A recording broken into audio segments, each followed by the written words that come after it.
Selamat malam Pak, saya atas nama Renil Safalina Nabaswaja dengan NIM 2003030103 kelas C semester 2.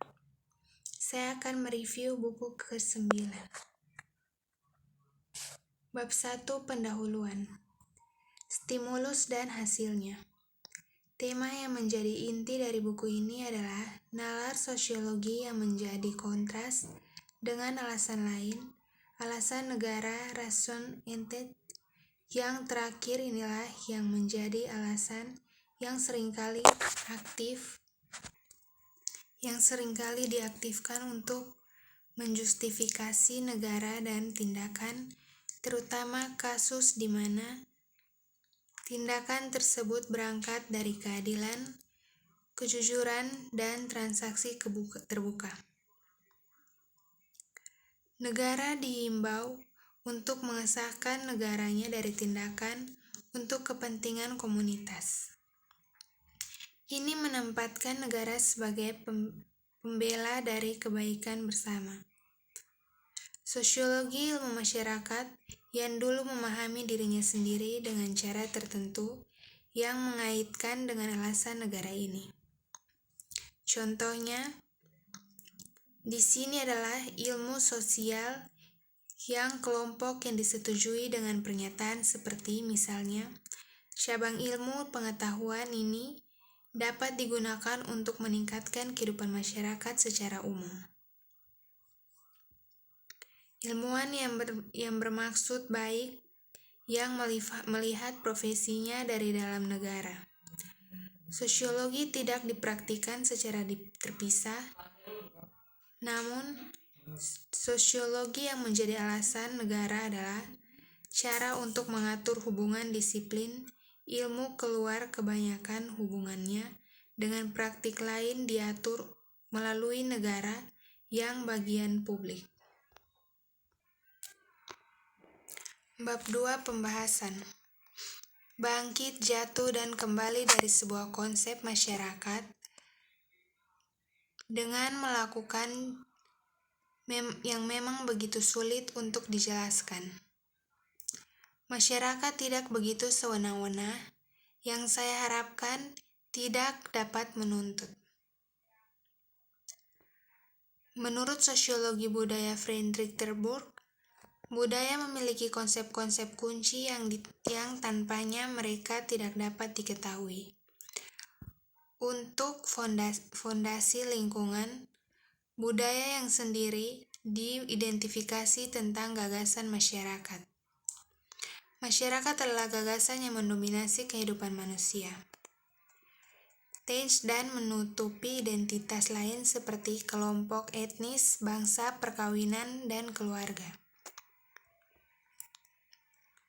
Terlepas dari dominasi ide di masa Terburg, yang itu pun jatuh dan tidak disukai dia. Sejak itu masyarakat diperlakukan dengan cara yang tidak bersahabat, jauh lebih luas. Ide ini adalah motivasi dasar yang dipertanyaan, yang diputar kira naik, diturunkan idenya secara khusus dalam ilmu sosiologi. Dalam siklus naik turun dan kemunculan kembali ini, tahap terakhir adalah yang paling banyak dan menarik. Yang pertama, ketidakpuasan untuk semua rayuan yang dipenaklukannya, masyarakat yang tetap diperebutkan idenya. Apa yang dampak sulitnya dapat membawa keseluruhan dan bagian-bagiannya istilah satu sama lain.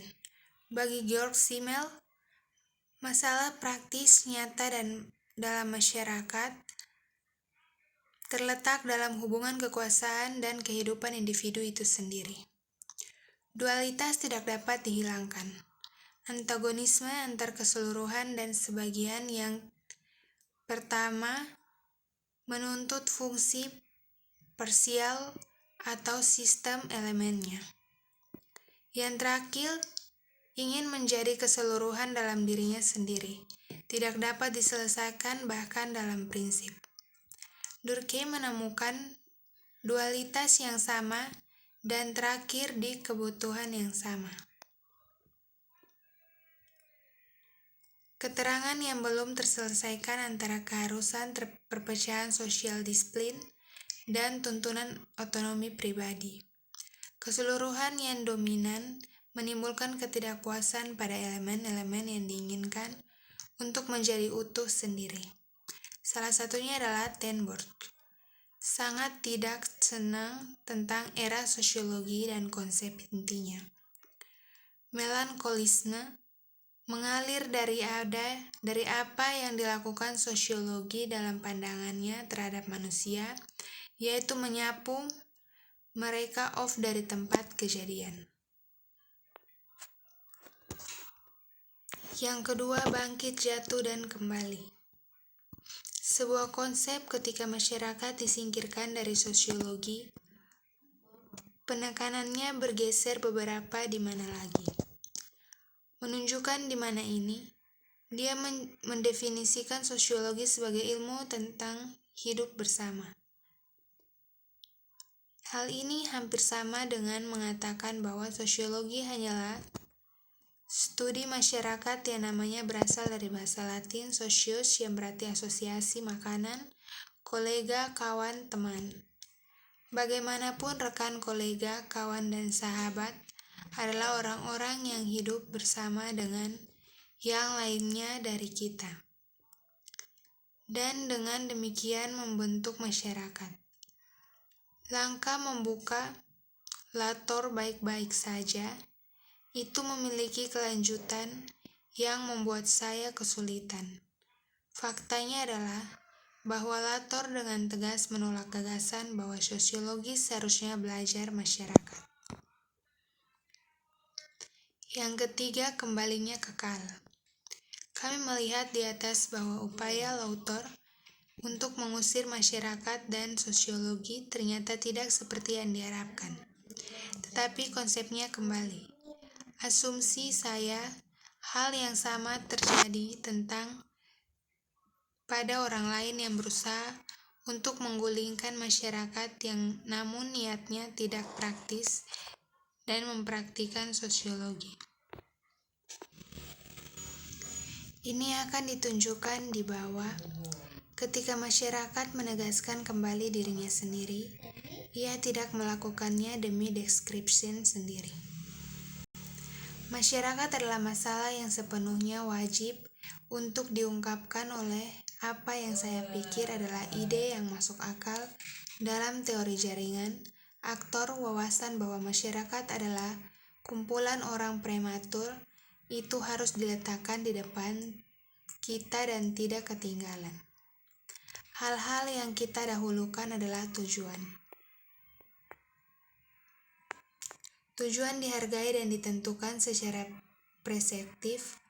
Jika kita menempatkan masyarakat di depan dan memilih untuk beberapa nilai bagi kami dan menempatkan dan beberapa standar akan menentukan bentuk dan rute hal yang berharga. Jadi dengan masyarakat, sebuah proyek dipertanyakan dan politik yang berkaitan dengan realisasi proyek semacam itu, proyek politik efek umumnya mengatur nilai. Begitu pula dengan Lotor karena ia mencari cara untuk melakukan pengumpulan kolektif dalam bentuk yang memuaskan.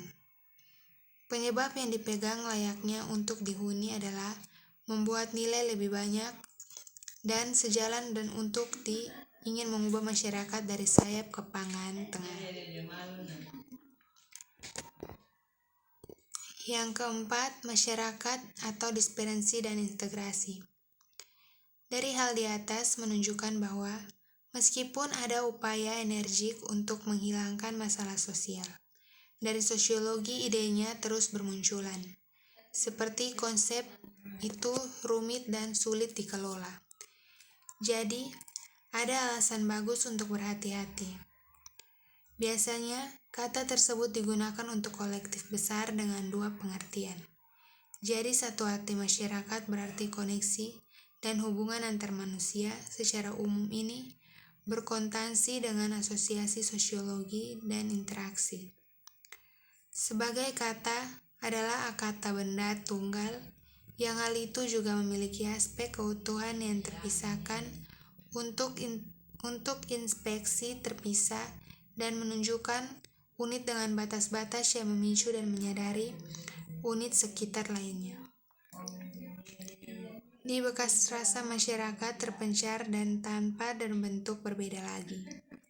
Sebuah kebetulan belaka itu adalah pengertian yang terakhir peluang untuk terwujudnya dengan berbagai elemen integrasikan ke dalam pola. Sekian hasil presentasi dari saya, terima kasih.